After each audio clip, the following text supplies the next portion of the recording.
देवाभाऊ येताय ना, येताना पेंडकरांची उत्तरे घेऊन या. नंदाताई म्हात्रे. नमस्कार, आपण पाहत आहात न्यूज कट्टा एक्सप्रेस. पहिल्यांदा चॅनलवर आला असाल तर लगेचच सबस्क्राइब करा. पाहुयात आजची सविस्तर बातमी. पेण नगरपालिकेच्या आगामी निवडणुकांना सुरुवात झाली असून वातावरणात राजकीय चुरस वाढली आहे. याच पार्श्वभूमीवर नगराध्यक्ष पदासाठी नंदाताई म्हात्रे यांनी थेट अर्ज दाखल केलाय. आज त्यांनी पत्रकार परिषद घेऊन पेंडकरांच्या अनेक प्रलंबित प्रश्नांवर थेट भाष्य केलं.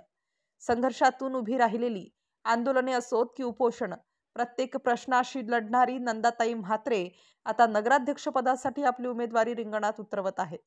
पत्रकार परिषदेत बोलताना नंदाताईंनी मागील काही घटनांचा उल्लेख केला आणि पेणकरांना दिलेल्या आश्वासनांवर सरकारकडे थेट सवाल केला. मुख्यमंत्री पेणमध्ये येणार आहेत, पण त्यांनी दिलेल्या आश्वासनांचं काय झालं? पेणकरांनी विचारलेली उत्तरे घेऊनच या, असा थेट संदेश त्यांनी देवाभाऊंना दिला. पेण शहराच्या सध्याच्या परिस्थितीवर टीका करताना नंदाताईंनी सांगितलं, तेच काम परत परत केली जातात आणि त्यांची बिले लाटली जातात.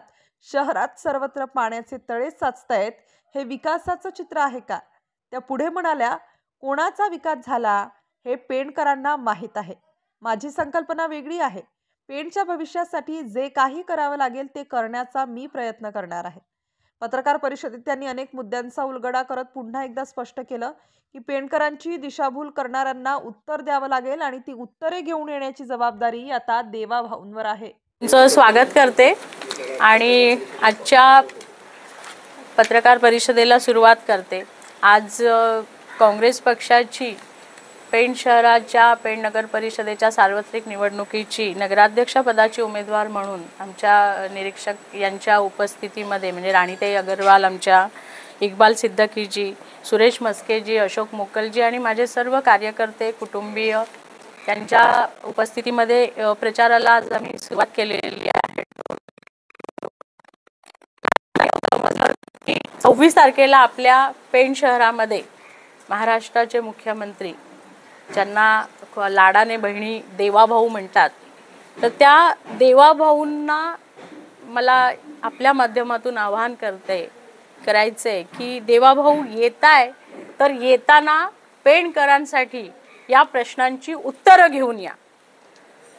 कारण पेणकरांच्या मनामध्ये खूप प्रश्न आहेत ज्याची उत्तरं फक्त तुम्ही देऊ शकता. इथले जे आमदार आहेत, राज्यसभा खासदार आहेत, इथले माजी नगराध्यक्ष आहेत, ह्यांच्याशी संबंधित जरी ते प्रश्न असले तरी जनतेचा आवाज न ऐकणारी ही मंडळी आहे. कारण ही जनतेच्या प्रश्नावर बोलत नाही. त्याच्यामुळे जर आता त्यांच्यासाठी मतं मागण्यासाठी तुम्ही येताय, ती जबाबदारी पण तुमची आहे आणि उत्तरं सुद्धा तुम्हीच द्यायची आहेत. तर ह्या पत्रकार परिषदेचा जो मुख्य उद्देश आहे तो हाच आहे की देवाभाऊ येताय तर येताना या प्रश्नाची उत्तरं घेऊन या. आमचा पहिला प्रश्न आहेत आपल्या पेण शहरातले आणि देवाभाऊंनी त्याचं उत्तर द्यावं अशी अपेक्षा आहे. मी आता उमेदवार म्हणून माझ्या प्रतिस्पर्धी उमेदवार आहेत त्यांच्याबद्दल इथे थोडं बोलणार आहे की निवडणुकीला सामोरं जाताना आपण काय केलं आणि काय करणार आहोत हा अजेंडा घेऊन उमेदवार कोणत्याही निवडणुकीला सामोरा जात असतो.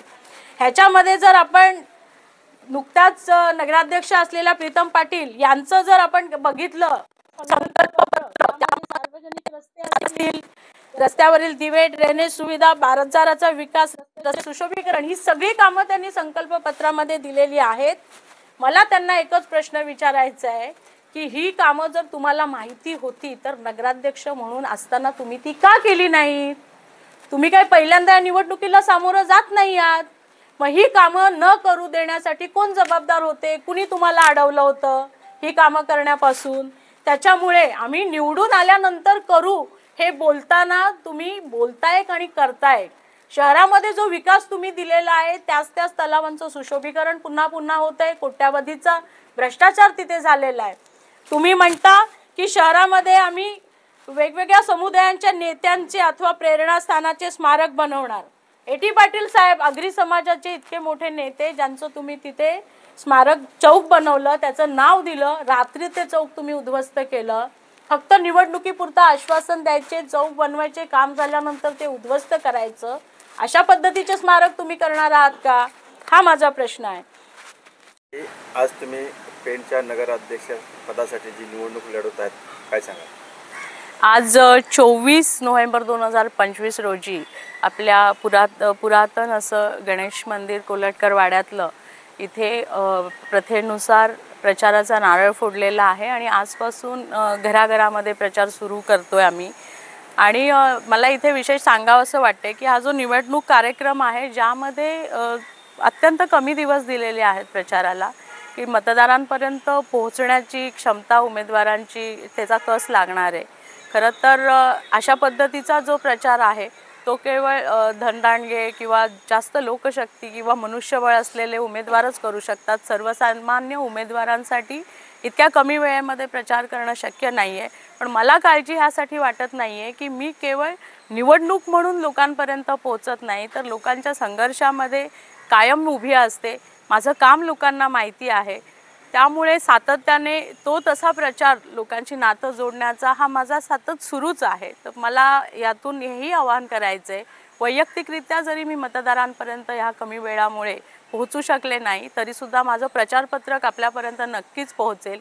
वेगवेगळ्या माध्यमातून आम्ही मतदारांना हे आवाहन करणार आहोत की होय, आम्हीसुद्धा पेण नगराध्यक्षपदाची निवडणूक लढवतोय आणि आपलं एक सन्मानाचं मत आम्हाला देऊन ही संघर्षाची लढाई मजबूत करण्यासाठी आपण सहकार्य करावं, आशीर्वाद द्यावा आणि पाठिंबा द्यावा, असं आवाहन मी पेणच्या तमाम मतदारांना, जनतेला या माध्यमातून करते.